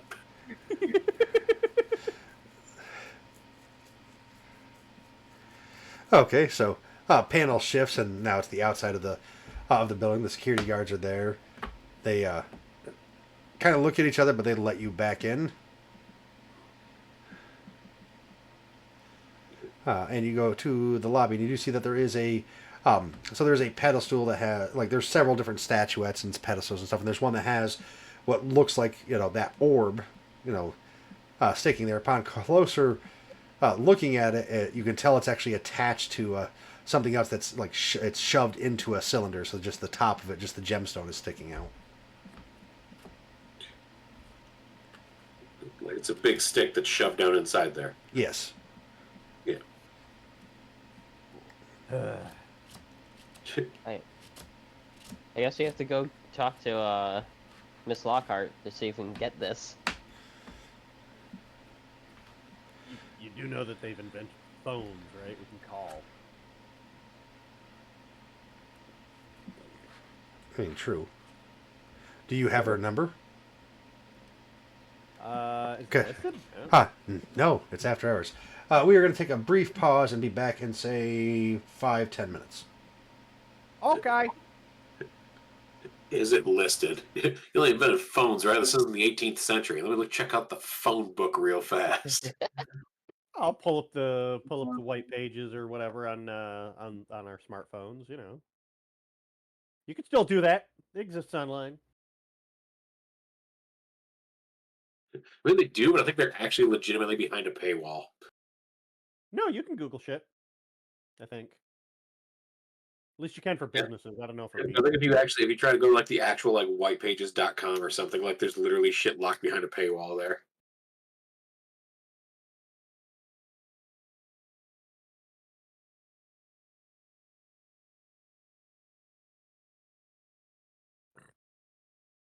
Robert, do you know what time this thing is tomorrow?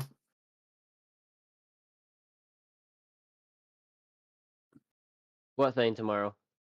The thing at Raymore and Flanagan. No, I'm not going after work. All right. Didn't know if you would at least know what time, Robert. What time? Listen, didn't Will say it? Are you not paying attention? Not that I'm aware of, at least not during the part that he wasn't muted in Discord for. I think he said it was 1 o'clock. Yeah. So I gotta have time to go to the dump tomorrow. We didn't take our shit to the dump last week because her family was here, or was that last weekend? I don't know. Also, if you go to the notification channel, Yeah. Jody, it says everything for this weekend right in there.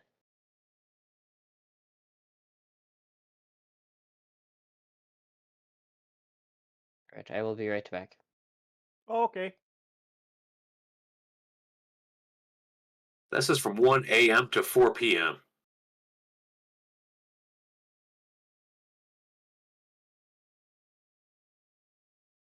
This shit is not popping off at 1 a.m. in the morning. What is popping off? I was half paying attention. I'm sorry. The in-person tabletop day thing, like we did last year at the library. Oh. Will has it in his notifications channel, the Gruznik notifications channel. At Raymore and Flanagan Furniture, but it says from 1 a.m. to 4 p.m. Huh. I don't believe that's accurate.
Look at my sinuses in the middle of my forehead. I feel like I'm going to explode.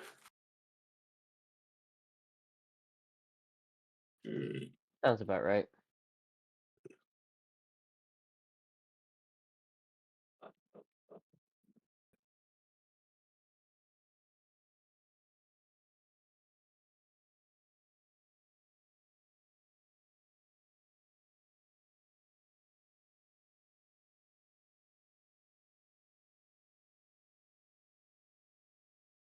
I'm sorry, when you said before, let's go to the lobby, all I could think of was that stupid old Movie theater thing.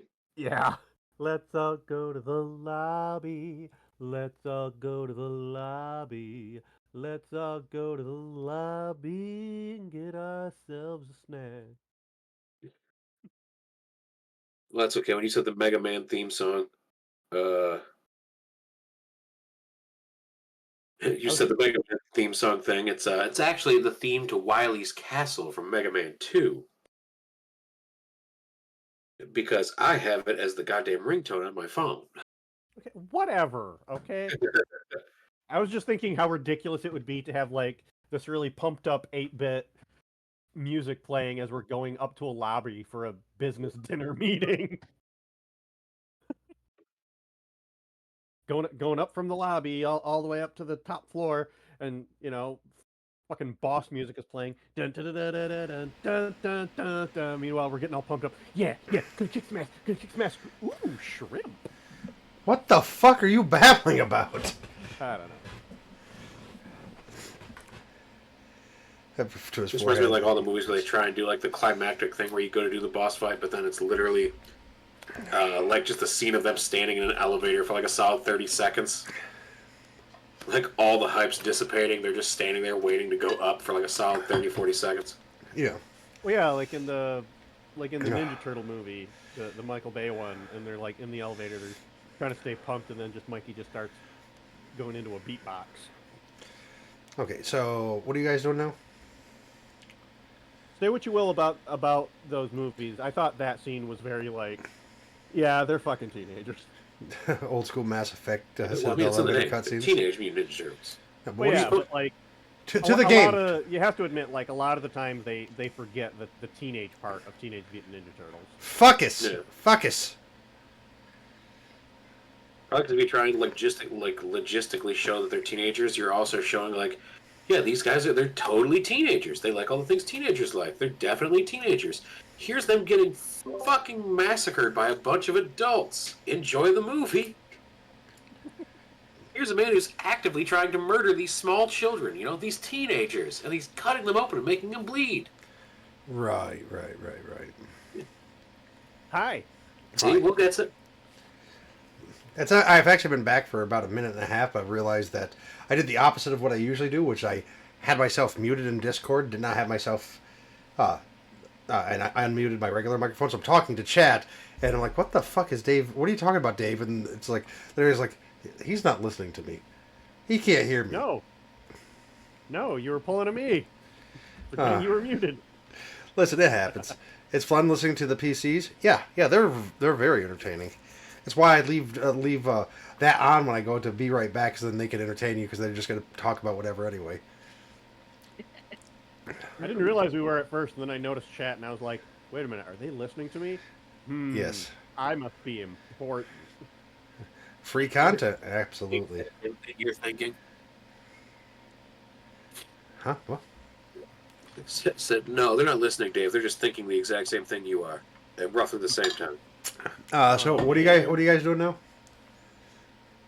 We have to call. Huh. Who was it again? Damn it. Miss Sylvana Lockhart. Lockhart. Was it Yes. Yeah. So you don't have her personal number, but you do have her security desk right there with somebody behind it that can call her room. Which is what I was going to do. Well, go ahead. Alright, I'm gonna walk up to the security desk. May I help you? Yes, I would like to get into contact with Miss Lockhart. Oh, I'll see if she's available. So he dials, picks up the phone. Yes, Mr. Thunderfist would like to talk to you. Very well. And he hands you the phone.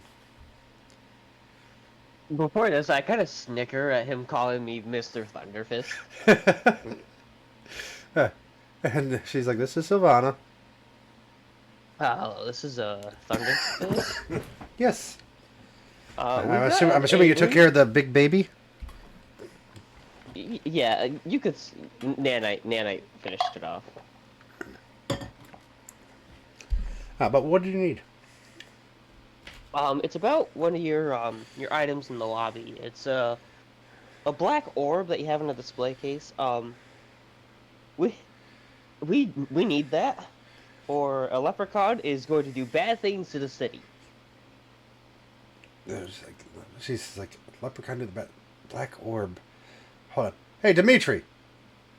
And like you hear, you only hear her side of the conversation. Did you put something new in the lobby? Well, where'd you get it from? So you bought it from a random auction? Okay. No, don't worry. I'll reimburse it. But they kind of need it, otherwise the leprechaun's going to destroy the city. Yeah, leprechaun, leprechaun, fae. You've seen the movies. They're going to shine your shoes and steal your gold. Okay. Yeah. Go ahead, Thunderfist. Take it. Put me back on with the security officer right there, and I'll let them know that I'm giving you authorization to take it. Okay. And I hand the phone back. Understood. Not before saying thank you. She says, "You're welcome." And then, yes, ma'am. I understand. So he walks up and he pulls out a key, goes over to the back of it, and unlocks the panel and stuff. And then it comes out, and you see it's about 2.5, 3 feet long. Described exactly as I said, made of dark oak, has a line of silver in it. The top of it is a black orb. When you touch it, though, you feel just energy pulse out of it. Let's go to the lobby. Let's go to the lobby. Well, I'm gonna take it out, and then I'm gonna turn to Wildcat and say, "All right, let's summon him." Maybe not right away. We got a little bit of time, right? How likely is this guy to actually keep his word and just bugger off? Touch the black orb, feel its energy.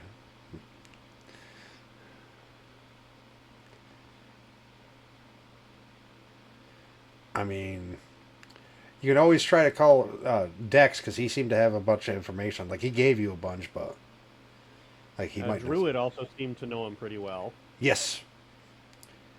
Do you remember the druid's name?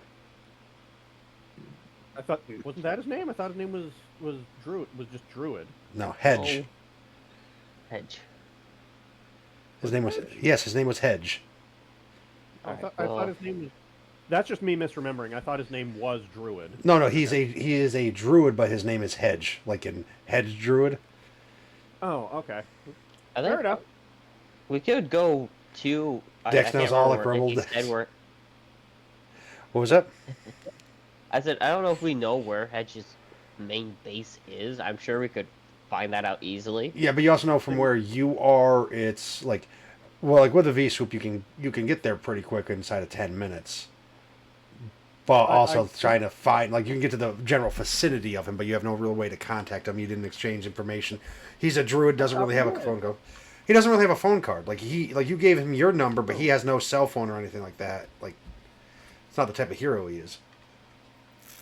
Oh, so. I thought he gave us some way to contact him. I could have sworn. No, he just gave us information. Okay, apparently I'm just misremembering that bit then. I'm sorry. All right, looks like we're calling Dex. Okay, yeah. Hedge's main base is the bushes. They have been hedged. Well, you're the phone guy. Go ahead, call him up. What the hell am I the phone guy all of a sudden? Listen, why don't we have Stretch do it? Yeah, Stretch is the PR guy, remember? Yeah. Hey, you got electric powers. You. Hey, and remember, Dex is Stretch's dad. Yeah. Yeah. Stretch would like to talk to his dad. Stretch, talk to your dad.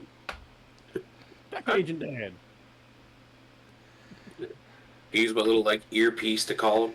Okay. Like it rings about 5 times, and then you hear a sigh. The fuck do you want? Do you know what time it is? Yeah, don't be mad. What do you need, Stretch? How much you know about leprechauns? Is this about Paddyhats again? Yeah. What do you need to know? He'll keep his word. Are they like bound by their words or their oaths or anything like that? No, not at all. Leprechauns are pure chaotic. They don't, unlike other Fae that will have a contract, they have no inclinations to fulfill their end of a contract because they don't believe in contracts. They'll get what they want and then do what they want. But calling his dad at 3 a.m. and asking about leprechauns, is he high? In other situations, yes. But he's like they have no moral obligation. From what I know about Paddyhats from everybody I talked to is he overall like isn't a nuisance. You give him what he wants, he usually goes away. He's one of the better ones, but doesn't necessarily mean he's going to, especially if somebody has irritated him or offended him or something like that. If he finds anything that's a slight, offensive to him, then he'll just fuck with you just until he thinks that you get the point. And they have a tendency of beating those points into your skull pretty hard. But yeah, there's no. I mean, you can trick him away. You can bribe him. That's about. I mean, there's some spell work, but I mean, this time of night, I mean, there's a couple people I could call if you want some help and more advice on the spell work, but that's all real advice I got for you. Right. So if per se we had an artifact of his that he wants back, or else he's going to blow up the world or fuck it up or whatever. I mean, if you have an artifact of his that he is willing to like decimate a city for, it'd be something that's extremely precious to him. So it'd either be something of nostalgic value or something very personal and powerful. Usually leprechauns, their boot buckles, their shillelagh, their hat. If somebody has one of those and you give it to them, they'll usually thank you and be very generous and leave you alone. Now, if you tease them with it and like kind of try to barter a deal for it, they'll go by the deal, but then it'll be with a twist on your side of it. Right, so best just to give this man back his third leg and let him run away with it. Probably. I mean, that's what I would do. All right.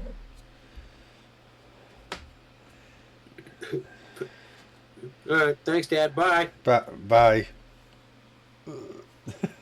Cutscene to Dex's apartment. He's just sitting there, like sitting up at this point, and just goes, "I fucking hate that guy," and then just falls back asleep.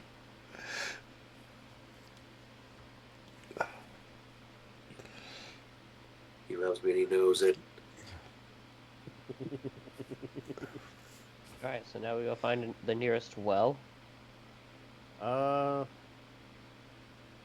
assume there'd be one at a park or whatever. I specifically want to go to a park because in case it does start shit, it's not around people. Huh. Well, But again, I don't think you're going to find a well in the middle of a city either. So you'd probably have to go to like a park area. even then, trying to find a well in a modern city, unless it's a historic park, your chances are slim to none there, bud. Oh, I'm sure there's one near fucking... Wait a minute. I have an idea. We're still inside, right? Yeah. I'm gonna go up to the security desk again. Okay. I'm sorry to bother you again. Yes. You wouldn't happen to know if there are any historical parks with wells in them nearby or in this general area? Let's see. Let me check. So he starts typing on his keyboard. None of the parks. The nearest property that has a well is the Tantry Estate.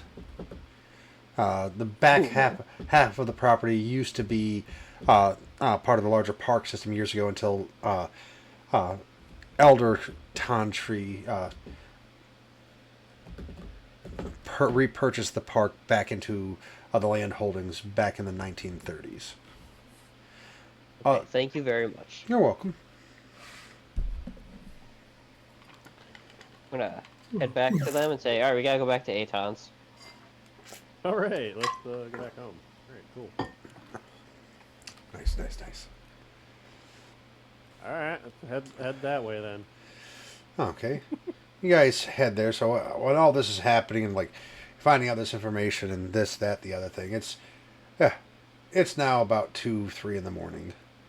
And you get to the back half of the property because you know this is like the estate's large, but you haven't fully done it. But you can see that like there is a large like hedge maze there, and you do see several like old school wells. One of them in the very center of the hedge maze. Hedge mage? Yes, you heard what I said. Maze. Oh, maze with a Z. Sorry, I have a toothache and a sinus headache, Dave. So If I don't rib you, no one will. that's not true at all. Have you met my wife? I mean, you guys are in a wife's club together, so I mean,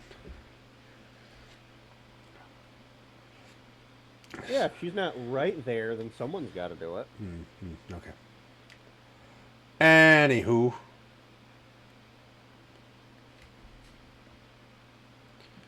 Well, let's head to the back end of the property and look for one of them wells. okay. Well.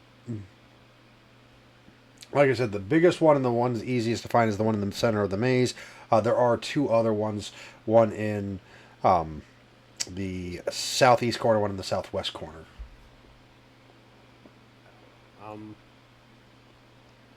Do any of them, in case he decides to start shit, do any of them have any kind of like, I don't know, tactical advantage? I mean, the one in the maze, you have places to dive into and hide. The corner property ones, there's wrought iron gates, which could be helpful.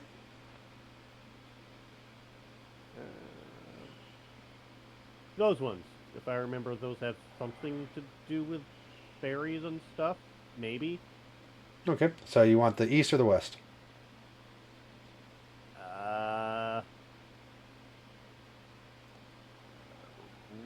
Western one. Okay, so you guys fly there, and it's remember this part of the property is hilly, but there's a small outcropping there with some carved stone benches, like old school carved stone benches around it. The well hasn't seen use in quite a while. You can tell like nobody's really been over here. There's leaves everywhere, no garbage or anything, but you can tell this part of the property is rarely tended to. It does have very old wrought iron fences that go about 15, 16 feet high, and there are several stone gargoyles around too. The well itself has been boarded up, and the boards look worse for wear. They probably sneeze on them, and they probably fall apart. Oh, iron gates, the things that have gaps every 6 inches. Yes, yeah, the ones that are the wrought iron ones. Yeah, so they have the big ones, and then at the top it has the big points. All right, well, smash the wood on it, and if we're ready, toss the coin in. Are we ready? Yeah. So the wood falls into the water and with a splash, and then so you drop the coin in. When you drop the coin in, you see that the leaves in there kind of swirl around and form a clover for a split second, and then the water kind of rises up, and then it keeps on rising, and then it starts overflowing the fountain, and then from out of the fountain, like rising up slowly through the water, you see Paddyhat. Ah, the Tantry estate, huh? Didn't realize you were friends with Aton. Friend is a strong word. Aton doesn't remember me though, so that's a good thing. Trust. I wanna hold out the shillelagh. Oh, oh, my boy. And he grabs it. Oh. He takes it from you. Thank you so much. You are so kind and generous. Which one of you found this?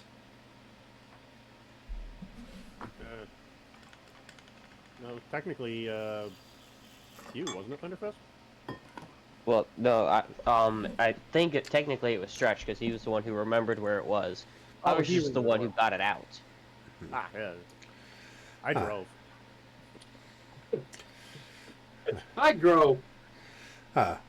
So the servant will get nothing because he's a servant, obviously. But you two, you're the Hey. brains of the operation.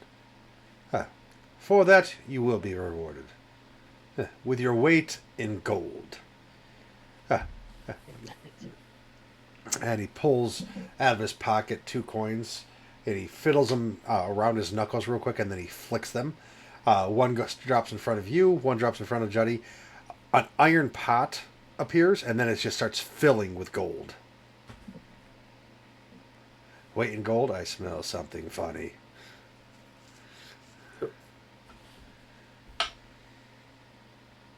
We're not in the pot or anything, right? No. All right, cool. Boy, I don't even know how much I weigh. Because of your malleable and stretchy nature, you actually only weigh 5 pounds. I was gonna say, like, I either weigh nothing or everything. Like, there's no in between. You never wrote down a weight for your character? I don't think I did. Yeah, because that'd be your I average. wrote 120 pounds. Yeah, that's your average weight, like Yeah. in your normal sense. Bet you lunch that it's cursed code or some other kind of trickery. It could be, very much so. And he Yeah. says, Yeah, that's what I'm thinking. about your weight in gold, and I will not bother you anymore. And he looks at you, servant. I had to get me one of those. I'm just going to give him a dirty look, but I'm not going to say anything because I don't want to instigate him. Your PCs are smart. Oh, that's because 2 of them have been playing with me for almost 20 years, so they know a lot of the tips and tricks. Yeah. I bid you farewell, and then he kind of does the smoke wisp gone again.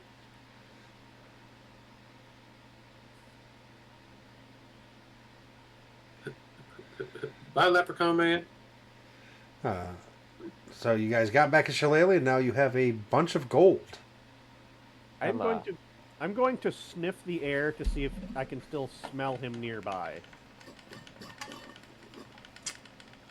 Faintly, but it's dissipating. Okay, I just wanted to make sure he wasn't, waiting in the wings to be all like, tee hee hee, they touch it and then it explodes, ha ha ha, or something, I don't know. No. Doesn't matter. Is there any like long branches nearby? Yes. I'm gonna grab one and poke the gold. You poke the gold. You poke the gold, and it kind of like bends.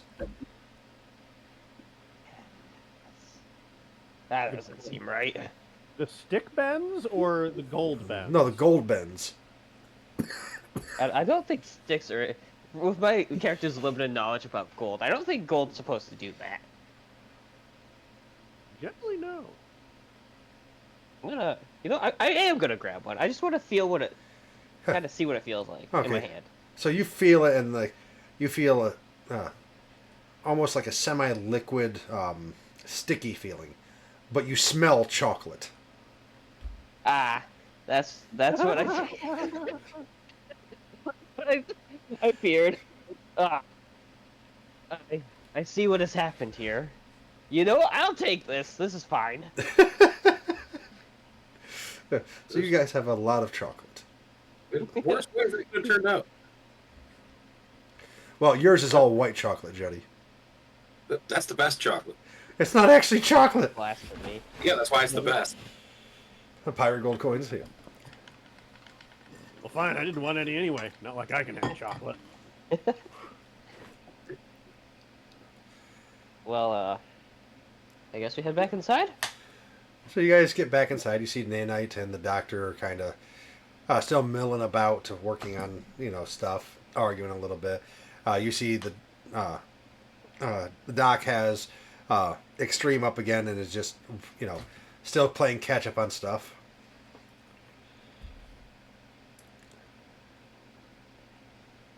Kind of pay. Doc. What's up, guys?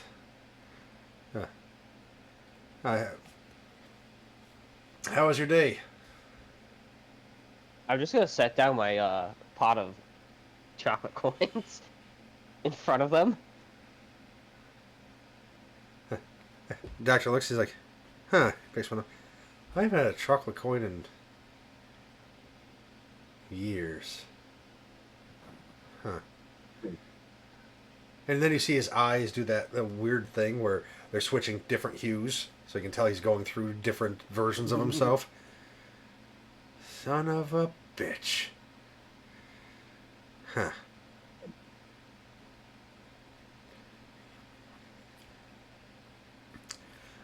Then he's like, how about we take a break, Nana? And Nana's like, again? We'll never get this done if you keep on taking breaks. Well, I'm human, so I need to actually eat. How about you go recharge or something? Fine, I'll leave you to it. The Doc just goes over to his mini fridge, pulls out a half-eaten sandwich and a beer, sits on the couch, and kind of turns up the TV. You guys can watch if you want. He goes, this is the championship from 10 years ago. Jaw Jack's first title defense.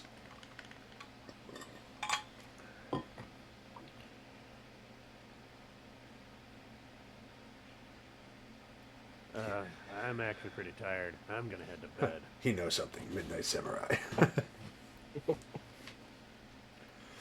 And that's where... Oh, go ahead. As I wander off to bed, I just mutter to myself, "Stupid leprechauns." Dave, you get back to your room, and as you walk in, you see there is a small package. Looks like it's just brown paper with simple knot and bow on it. And it says, "To Wildcat from Paddyhats." Oh no. Out of morbid curiosity, I open it. You open it. It is a ball of yarn that smells of catnip. I really thought you were going to say cat piss. I really thought you were going to say it's a ball of yarn that smells like cat piss. I'm gonna look over my shoulder, close my door, make sure it's locked, so no one knows that I enjoy playing with this. Oh, that's fucking great. Just gonna immediately come and open the door. Hey, Wildcat, hey, you got time for And that's where we're gonna end the issue. The issue the panel pans out to the outside of the manor, and then it does that transition from because it was early by the time you guys got done with all that, it's like 4 a.m. Transitions, to just of the sun coming up, and then of the sun hitting hitting the outside, and then a motorcycle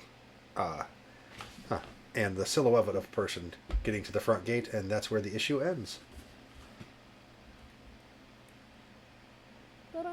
So for that, we'll give everybody 4 PowerPoints to go into their pool.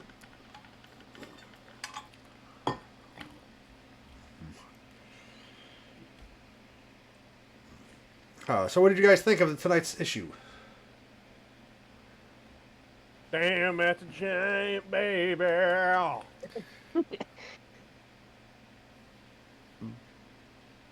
just glad we didn't have to change a diaper. Oh God, That would have been That would have been, hilarious. that would have been horrible.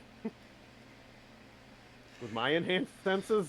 Hey, look, Thank you. just think, they got they got chocolate, and you got a ball. Quiet you. No one will speak of it. How many PowerPoints did we get, Will? 4.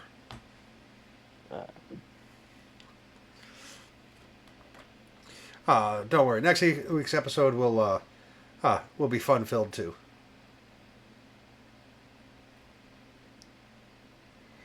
But I hope everybody is liking the series so far.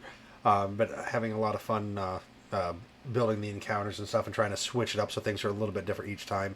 So this is really the first time, like last week and this week, really you guys encountering magic, which you guys are not used to. So it puts kind of a, okay, what do we do with this? Well, that's always the fun of magic in comic books anyway for superhero shenanigans is that magic most of the time is usually a case of, and the wizard did it. Like, you can never fucking... The rules always change. Oh, yeah. You gotta say it backwards. What? In order for magic to work in comics, you gotta say it backwards. Yeah. That's only for Zatanna. No, there's the other dude too, right? Zatanna. There's a dude too, isn't there? Zatara. Her dad. That she learned the magic from. And then is there like a main villain who does the same shit? Okay, guys, No. I'm going to mute and deafen so I can talk to chat, and I will be back if you guys are still here. Otherwise, I will see you guys later. Bye, chat. Okay, folks. So that was issue number 4, Fool Me Twice. So, they've wrapped up the Leprechaun, but now we have the Leprechaun. So that's definitely fun. So right here's the other thing that they probably didn't know. I'll give you guys just a sneak peek, okay? After the last panel, there's going to be a sneak peek for next, for future issues. Not necessarily next issue, future issues. In which they're settled into the house, and it shows the well on the west corner, and you just see it kind of bubble a little bit, and there's a little bit of smoke rising out of it, and then on the far side, which you'd have to go around to see, just slow engraving of Paddyhats sigil. He now has a way to and fro this place. That's going to be fun. But that being said, we did have a lot of fun tonight. Normally I would raid out, but my tooth is honestly killing me. I need to go take some meds for it. Like the sinus headache is getting better, but like this side of my face is fucking just in pain. So if you hear me sucking, which my wife hates when I do that, I'm just trying to alleviate some of that. But I will see you guys. Take care of you. Will I will. Thank you, Evan, so much. Thank you, everybody who stopped by to say hello. So tomorrow I will not be streaming. Tomorrow there'll be we have a live event for Extra Life at our local Raymore and Flanagan Furniture here in Watertown. So anybody who is local, feel free to stop by. It's between 1 p.m. and 4 p.m. You'll get to meet myself, Panic Nest, Mystical Danny, the Real Juddy, and Young Primate, all half best friends. We will be there playing tabletop games, raising awareness for what we do as gamers and what Extra Life is, so our community knows that. So stop by. Other than that, I will see you guys later. I'm going to try to stream Sunday, and if I don't, I will be streaming Monday, getting back to my routine. Like I said, this last week, I was on overnight, so I didn't really get a lot of chance to do it. But I am super excited because today, tomorrow, and Sunday are tabletop days. So until next time, I will see you guys, and have a